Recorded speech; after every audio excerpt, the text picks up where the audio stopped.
The guest on today's show has been described as many things. I like to call him my friend, though, and I think that he would call me a friend. Michael Perry was born at a young age and has been in real estate since then. Very few people, I would say, have put as much time and dedication and focus into becoming the best at what they do. But I can honestly say that Michael Perry is that. He is the best at what he does. He talks about it a little bit more in the show, and I'm super, super excited for you guys to get to know Michael Perry. Episode number 5 of the Who's Your Agent podcast. We got Michael Perry. Kind of a big deal for those of you that don't know him. So welcome. Seriously, you've been a good friend for a couple of years now. We appreciate you coming on because this is, the goal is for anybody that's listening and thinking about making one of the biggest investments of their life, either buying or selling a house. My goal is to be able to interview people and show off some of the best agents in the state, right? We have 28-something thousand active real estate agents in the state. That many now? I think so. Maybe I should fact check that before I start putting out too much. But there's a lot of real estate agents, right? And there's a lot of people that don't take it as seriously as you do. So we're super excited to kind of show off just a little bit about who you are and kind of the business that you've built. So yeah, thanks for being here. Thanks for having me. Yeah. What's our friendship at? 2 years? 3 years? 2 years? years? 2.5. 2.5? Yeah. End of 2019. Market Street Grill. Market Street Grill 2019 is kind of when we, I think, met for the first time. It's like the place of awkward conversations or great friendship. Yeah. One or two ways. That was kind of both. I think it started as awkward and then it kind of left. Like, even if we decided we were never going to do business together after that, which obviously wasn't true. We did, and it blossomed. We did, right? But I think, if nothing else, I left thinking like, okay, there's another young kid that's like out there that's hustling, that's just trying to do the best that they can with what they have, and they're trying to push. So, but before that, right, before I got to know you in the business, tell us a little bit.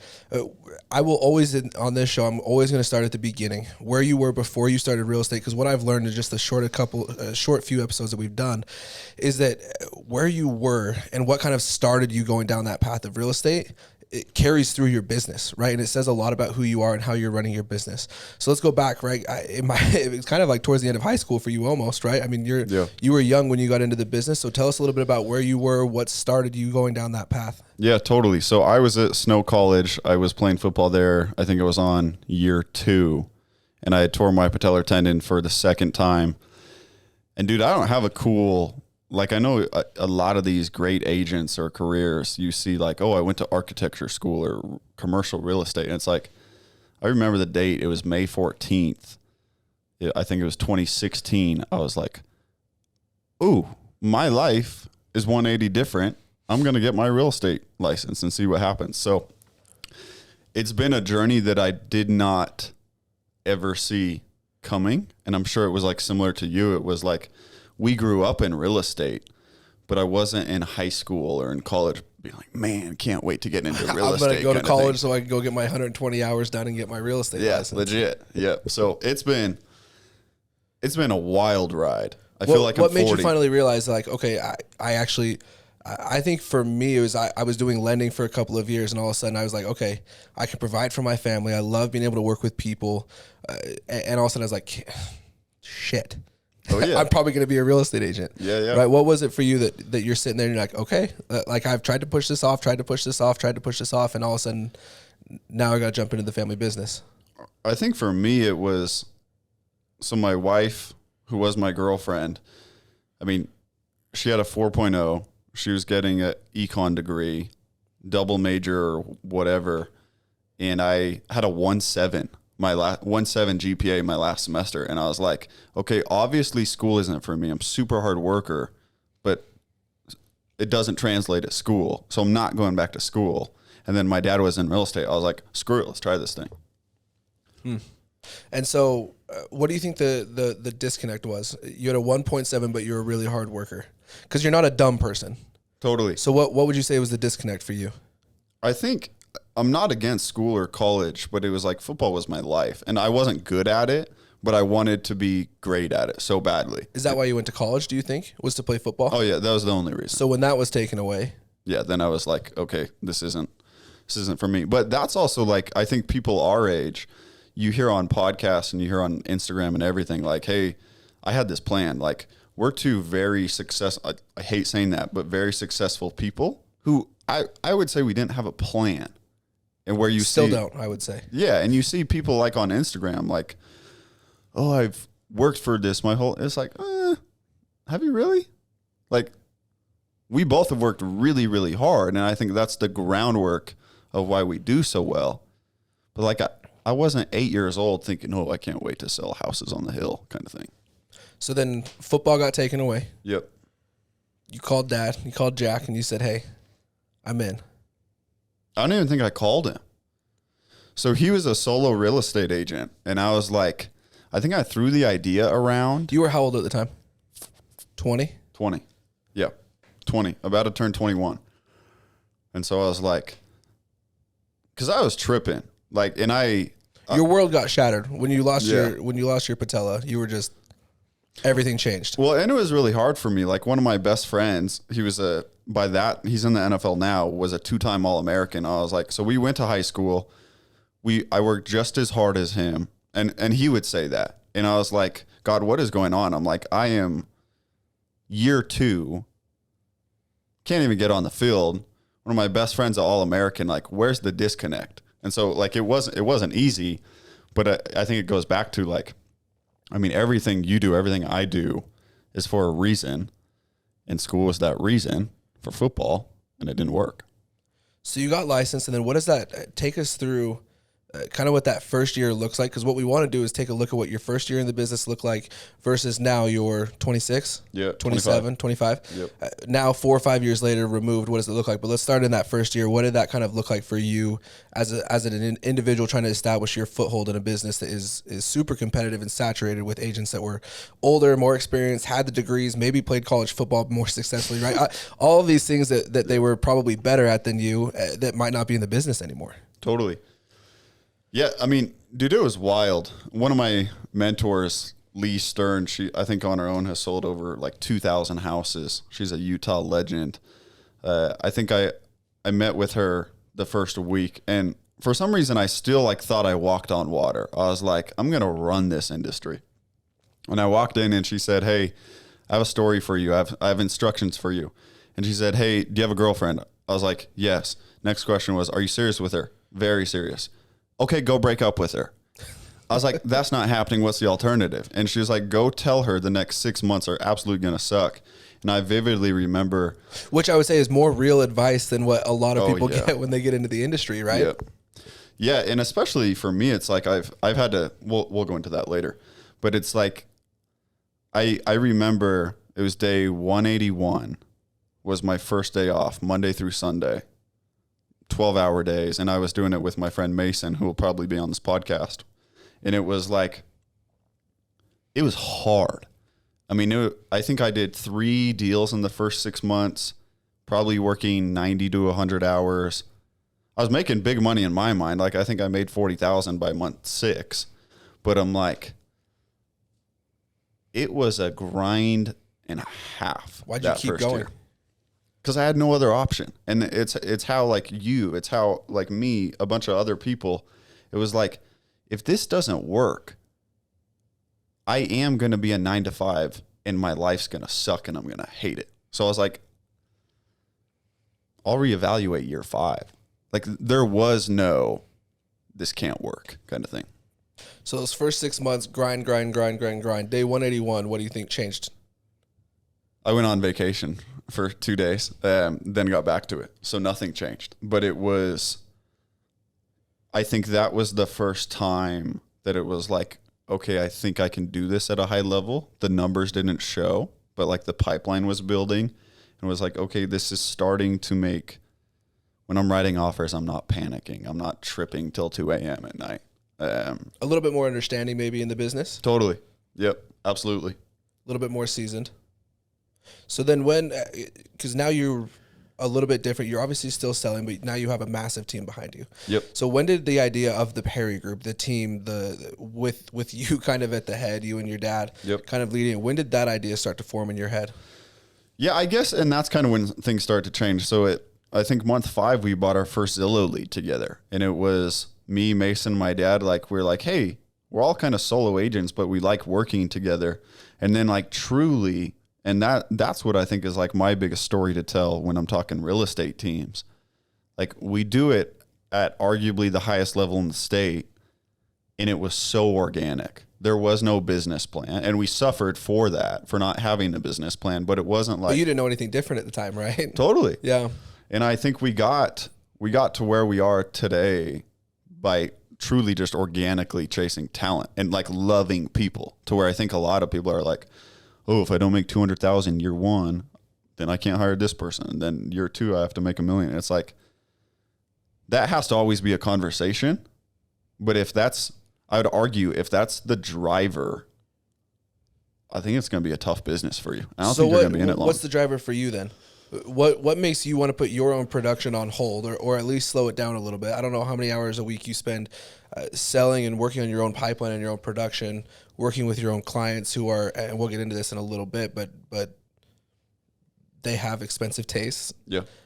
Versus the amount of hours that you put into your team. What is the drive for you to put in that many hours with your team? Because you guys are up to how many agents now? We're down, actually. We're down to 65. So you say down, but there's a lot of teams that are not up to 65 agents. What's the drive? What's the motivator for you to have 65 people looking at you saying, "Okay, now what are we doing?" I think it's just the weight. I think there's motivation in like, hey, you look, I guess, in the crowd, and it's like, wow, we've turned people who have similar stories to me. It's like a lot of the people on our team, super impressive people, but probably couldn't have got a job above 60,000, 70,000.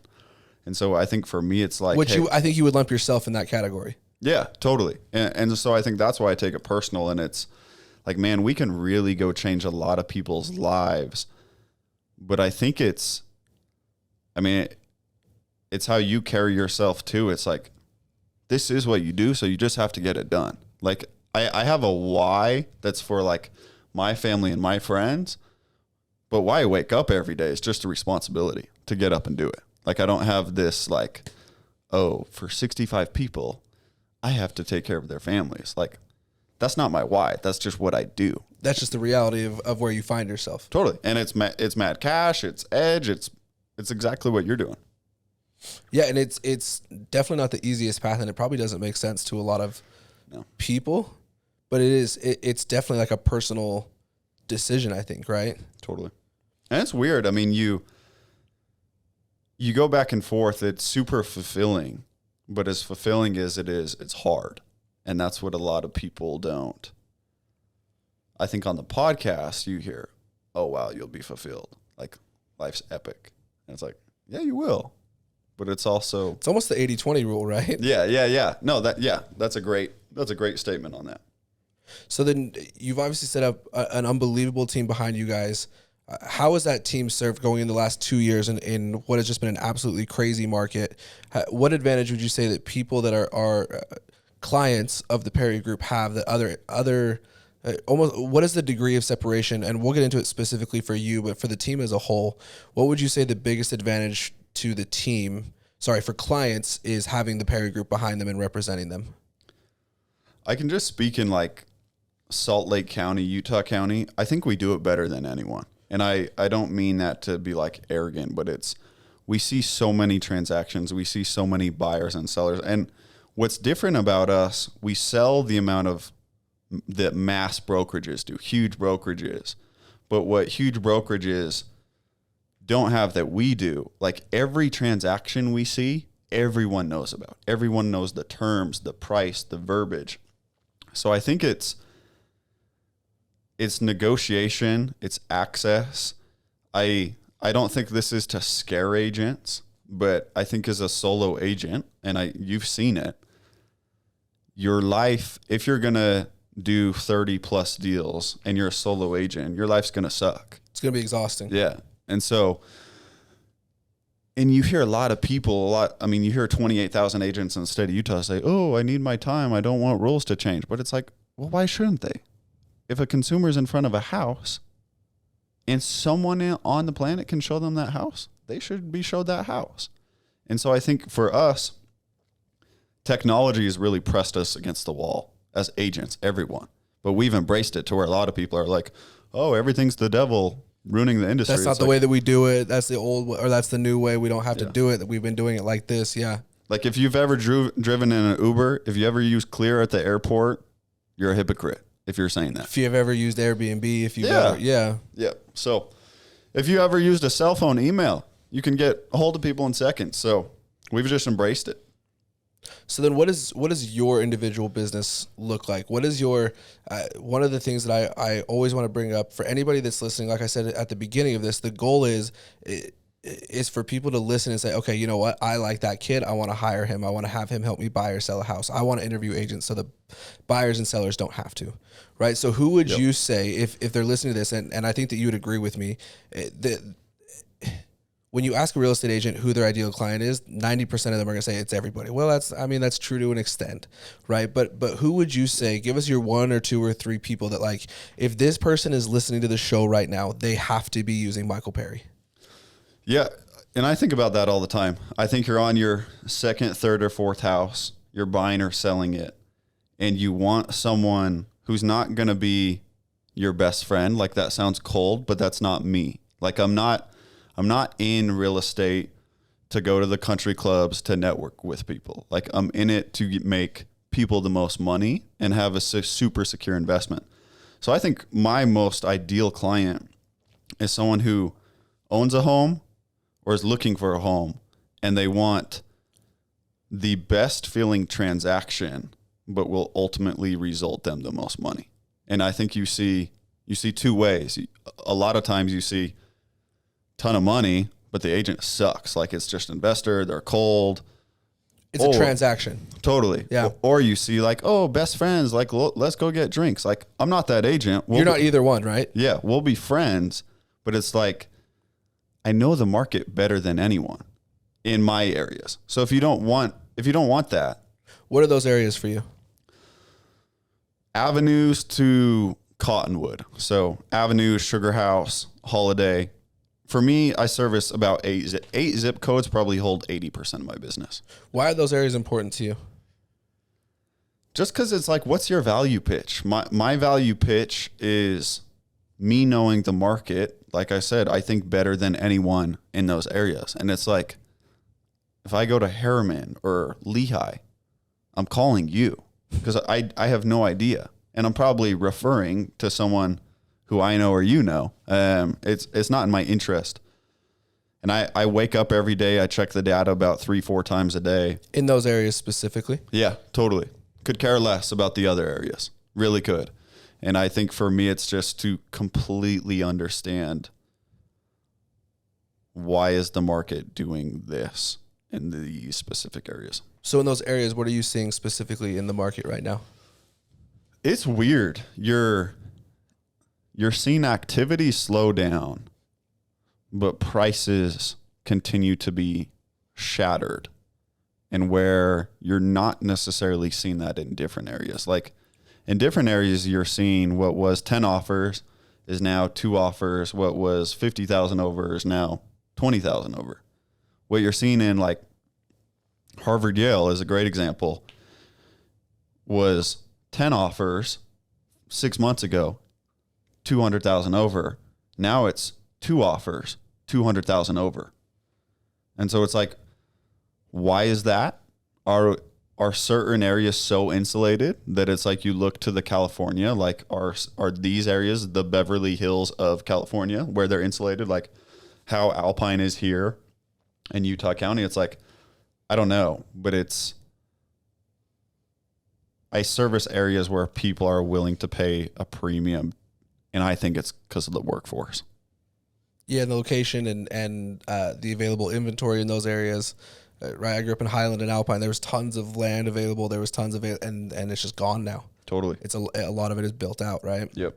So what makes you, right? Outside of real estate, who is Michael Perry?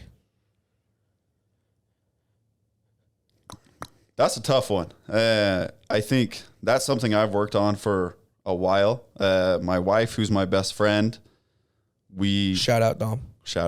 She's dope. She's super cool. I would say it's friends, family, sports, faith, like all of and that's who we are. But it's to be super open and transparent. Like a lot of my identity has been in real estate, and I've tried to get away from that. And I think you've probably felt that too. And it's like, that's the part I like to tell on these podcasts is it's like, man, I've like mentally from that point struggled from that perspective. It's of finding balance outside of real estate. Yeah. Cause like exactly how I answered that. I'm like, I'm so intertwined in this. I was like, oh, what is my life? And that's my life when I calm down and chill out, but I still have to work to get there. And I think it's also tough because a lot of people tell you that that's not balanced. Totally. A lot of people tell you that you can't maintain that, you can't live like that at all times. And the hard part is I think that there's some of us that understand the opportunity that we have and we're not going to let it go without us kicking and screaming. Totally. Yeah. And I think it's a balance. It's like, but like you guys do flips for fun. Like obviously you do it for money, but I think you absolutely love the process. I think you absolutely love the stress. And that's a weird thing to say to somebody unless they understand what I'm talking about, but you love the stress that comes with real estate, I think. Yeah. And I think for us, that's been really cool. Like Dom and I have connected like at a super deep level, gotten to work together. Talk a little bit more about what her role is with you, because this is something that I've had to learn as Courtney's come and started working with me. I mean, we share an office now, right? We spend hours together a day, I think, like you and Dom do. What has Dom's role been for the business that you guys are running? Totally. So I think for me, it's like not in our... Sorry, because I think that this adds to who you are as a person. Totally. And I think having her... instead of just like finding something for your wife to do, she has established her own name and is becoming an asset for what you guys do from a flip standpoint, right? Yeah, for sure. And this has actually been super cool. So like, if you know me, I'm probably controlling, and it's a con, like not in our personal relationship, but from a business side. So I think how it started was like, okay, we're going to do flips. Dom's going to design them. Boom. That's it. Done. So I'll facilitate construction. You'll pick the house. Yep. You'll pick the location. You'll pick the price. You'll like everything that goes into the real estate side, right? Totally. And I think that has really transitioned, and it's been hard. Like we didn't get an argument. She had to earn it. Yeah. Yeah. But it was like, it's been really cool. We've sold, I think, 6 flips.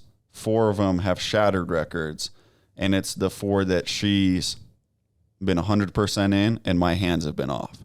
And that's a really weird thing for me, because it's like somebody that prides himself at being the best. You just said, if you're in those areas, if you're in those zip codes, hire Michael Perry because I will help you get the most for your dollar, right? Yeah, totally. And so now, I mean, it's what I would say was like an 80-20, 80% me is probably 60-40 her now. And I think she's talking to the sub, she's talking to construction. She's a much more like, hey, this is how it has to happen. And I cringe. I'm like, hey, like me and you are in sales. Like, boo you on this podcast if you're just listening. Like, and so it's like everything, like you got to warm people up, butter people up. It's like, no, she's going to go straight to the point. And it's like, that has saved me so many hours. My wife says I'm like, I avoid crisis. And I'm like, it's not that. It's like you feel like you have to talk to people in a certain way that if you don't come up from a sales background, you don't understand, I don't think. Totally. Which is really good to probably have as like your cohort, right? Your other half. Yep. Yeah. So, I mean, it was actually a house on our street. I was an absolute yes. I was like, hey, I know the numbers. And I think I said a snarky comment. I was like, this is my job to know the numbers. And she was like, well, the house won't ever fit those numbers, so we're not doing it. I was like, okay, you're right. And it's not like wife or husband wears the pants, but there's definitely a trust of like, if I was going to hardline it, like, hey, we have to do this, she would do it. And then if she was going to hardline it, like, hey, we have to do it this way, I'm just going to trust, like, okay, I get it. We're doing it. That probably has been a tremendous asset for you in just dealing with clients as well. Yeah. Right. People that are looking to buy houses and saying, okay, this house is currently going for, what's the average purchase price right now that you're seeing in those locations? 1 to 1.5. 1 to 1.5. And what percentage of them would you say are doing improvements of some sort on the house as far as renovations, upgrading, updating, or at least talking about it going into the process? 90%. Right. So now, whether they do it or not. Yeah. Well, so now you're probably able to speak to it from a much more educated standpoint too, instead of just being an agent. It's like, it's probably 50 grand worth of stuff. Right. Totally. And I think, and that I think goes to the value. And I also think why you have so much value like, I hate to say it, but an agent is not worth 3% anymore if it's negotiating a contract. If that's your only role in the process. Yeah, or speed to the door. Like, I'm sorry, but technology will. There's a brokerage right around the corner that does that at a high level for $1,500, and like truly, they do it great for what they say. And so I think for me, it's like 3% is a lot of money. It is, and these agents got to understand that. But I truly think I'm worth more than that on a lot of these deals because I know I am. Like, I'll give you instructions that are worth 10%, but and from a background of understanding. And that part with Dom just kind of goes into it and rounds it off just a little bit. Totally. Yep. Sweet. So the last thing that I always love, and you've heard me say this whenever I'm selling a house. Yep. I always tell people though, and any buyer that comes in, even if you don't buy a house from me, just buy something. Totally. What would be your free piece of advice to somebody, even if they don't hire Michael Perry or the Perry Group? What would be your free piece of advice that you give to anybody that's looking to buy or sell right now? I think we're in a really interesting time in the market, to be honest. And so it's the first time where I haven't been bullish on anything. But I think in a world of get rich quick, I would buy now, but I would hedge yourself by buying something that you can add value to. And I think that's my buy tip. Sell tip, I think we're in a really unique opportunity. I would sell ASAP and replace it because we were in a market for 2 years where like it sucked for me running a team saying, hey, get these people to sell and then buy. Like you couldn't. They could It sell. wasn't an option. Yeah, and it was brutal to find a place to buy. It's like, okay, welcome to the Coles. And so for now, it's like, I think it's kind of that pre-COVID market where it's like, what's about to happen? And so you can sell at a premium still, but I think you can buy if you're patient and picky and get yourself a really good deal to where realistically in 6 months from now, we could be back to chaos or we could be down again. But we all know real estate is a long-term play. Well, we appreciate you coming on. Awesome advice. Appreciate you Thanks, as a friend. Always. It was cool.